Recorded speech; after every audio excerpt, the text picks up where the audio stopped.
Nama saya Kom Satun, tapi anak-anak biasa memanggil saya Mak Kom, jadi anak-anak Blitar manggil saya Mak Kom.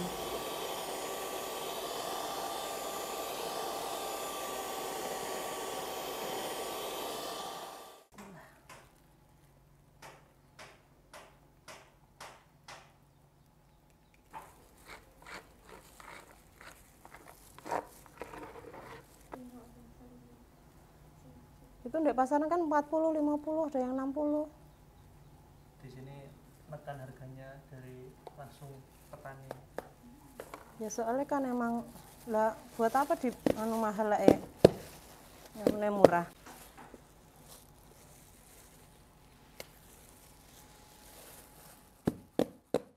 Saya pinginnya itu bisa menjual dengan harga yang semurah-murahnya gitu loh. Jadi semua orang itu bisa memakai sabun ramah lingkungan dengan harga yang terjangkau gitu loh, Mas.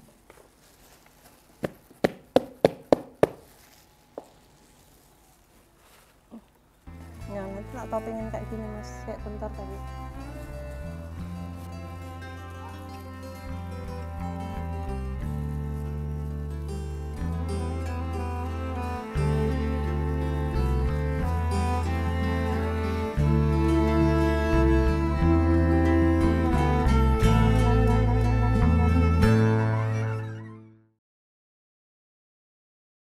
Nama saya Kom Satun, tapi anak-anak biasa memanggil saya Mak Kom, jadi anak-anak Blitar manggil saya Mak Kom. Dan latar belakang saya membuat sabun Nimas Ayu ini, awalnya saya itu kan penggiat alam, Mas. Terus saya itu kepikiran, saya itu ngakunya penggiat alam, tapi kok enggak punya kontribusi apa-apa gitu loh sama alam. Terus akhirnya saya kan ngaji di Pomosda Nganjuk, Pondok Modern Sumber Daya Atakwa, di sana kan ada pemberdayaan.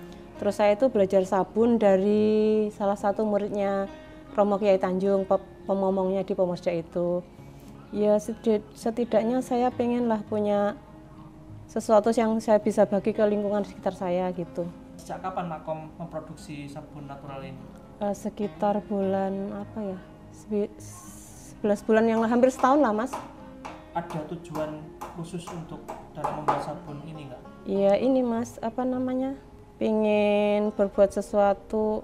Sebenarnya lingkungan kan nggak butuh kita, maksudnya alam nggak butuh kita, tapi setidaknya kita kan kalau mulai membiasakan diri beralih ke bahan-bahan yang ramah lingkungan gitu kan, nanti lama-kelamaan kita kan bisa menuju kehidupan yang lebih baik dan peradaban yang luhur kayak gitu. Kita pengen ayolah kita beralih ke sabun yang bahan-bahan yang ramah lingkungan, nggak harus Nimas Ayu, tapi beralih ke sabun yang ramah lingkungan agar ya setidaknya bisa mengurangi limbah gitu, Mas. Emang sebelumnya Makom ini menggunakan produk-produk kimia itu? Iya, saya dulu belum ngerti sabun-sabun ini yang ramah lingkungan gitu sebelum belajar di Pomosda. Jadi kayak apa namanya, produk-produk sehat gitu ya belum tahu. Padahal saya penggiat lingkungan tapi juga nggak tahu.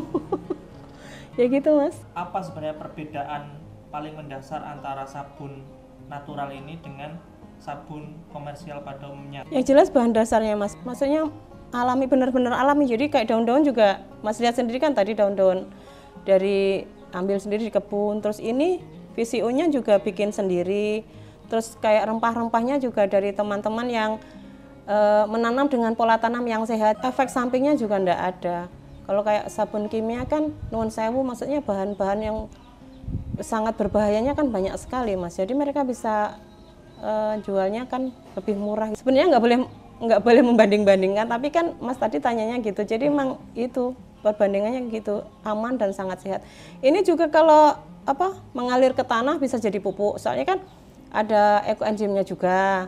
Terus kalau mengalir ke sungai bisa mengurai limbahnya dari ekoenzimnya tadi. Jadi sangat bermanfaat sekali. Iya, bisa ceritakan perkembangannya dari pertama terus udah kemana saja sabunnya?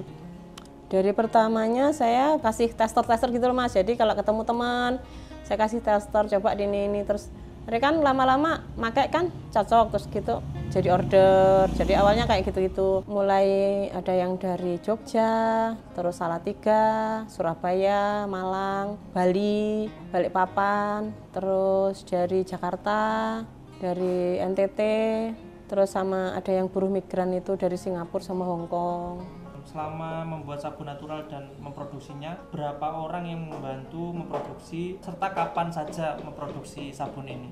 Kalau saya dulu awalnya tiap hari, soalnya kan buat stok Mas. Kalau sekarang kalau sudah mulai menipis gitu, saya mulai bikin membuat lagi. Terus kalau untuk tim saya menganggap semua teman-teman kayak yang bikin packaging, terus yang kayak bikin ini, terus menyediakan rempah-rempah itu, maksudnya tim saya semua, keluarga saya semua gitu. Yang VCO-nya dibuat anak saya sendiri, terus ngambil kelapanya dari petani-petani di pesisir selatan. Terus kayak rempah-rempahnya dari teman-teman yang menanam sendiri dengan pola tanam yang sehat dan amanah. Terus kayak kopinya juga kopi dari daerah Ndoko itu ditanam dengan pola tanam sehat dan amanah juga, nggak pakai pupuk kimia. Terus tentang packagingnya juga dibuat anak-anak yang biasa kesini, anak-anak yang biasa ngumpul di sini. Jadi kami saling memberdayakan. Terus pemasarannya juga ya sekitar anak-anak kami saling memutar roda ekonomi gitu loh Mas, meskipun sedikit kecil gitu, saling memberdayakan. Bisa ceritakan lagi dari siapa sebenarnya Makom mempelajari cara membuat sabun natural? Saya dari salah satu murid Pak Yai Tanjung. Saya belajar dari Mas Abim namanya. Jadi belajar, dia kan sudah duluan membuat, tapi yang warna-warni gitu loh Mas, yang pakai pewarna, pakai pewangi. Jadi terus saya mengembangkan resep sendiri yang ini, yang rempah dan daun-daun ini. Saya pinginnya itu bisa menjual dengan harga yang semurah-murahnya gitu loh. Jadi semua orang itu bisa memakai sabun ramah lingkungan dengan harga yang terjangkau gitu loh Mas.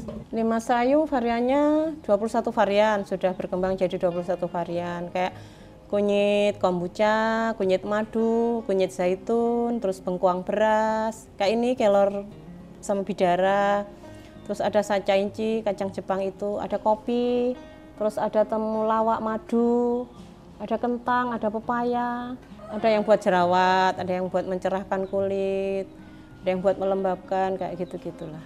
Bagaimana Makom menjamin kualitas dan konsistensi produknya kalau Makom ini kan produksi sendiri kan? Iya. Ada ini enggak, takarannya ada kayak gitu? Iya, gramasinya masing-masing ada ininya Mas, ada ada resepnya gitu. Jadi tiap varian ada resepnya sendiri. Terus saya membuatnya juga kalau sudah stok menipis gitu segera membuat, soalnya kan masa tunggunya, masa kuringnya itu kan sebulan. Jadi harus tetap konsisten buat gitu loh. Nggak bisa nunggu-nunggu. Terus selama 9 bulan ini, kira-kira 9 bulan ini Makom menjalankan sabun natural, kan sudah banyak konsumen gitu kan? Iya. Respon dari konsumen atau masyarakat terhadap sabun natural Makom sendiri ini bagaimana? Selama ini responnya cukup baik Mas, belum ada komplain. Tapi mereka ada komplain, kok cilik banget gitu.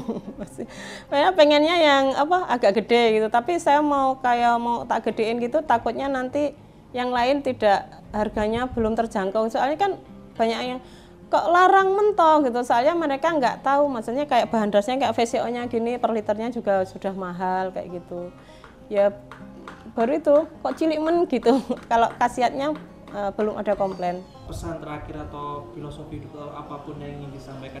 Saya berharap mari sama-sama beralih ke bahan-bahan yang ramah lingkungan gitu loh, dari makanan, dari kayak gini yang buat tubuh gitu. Kalau kayak makanan pun kalau kita makan yang berpola sehat kan pola pikir kita nanti juga sehat gitu loh. Bergerak untuk sesama, jadi mikir hidup itu enggak sekedar duit, enggak sekedar nyari buat diri sendiri, semesta itu enggak berputar di sekeliling kita saja, tapi di sekeliling orang lain juga gitu loh. Kita itu kan diutus ke dunia kan pasti punya tugas hidup gitu Thomas.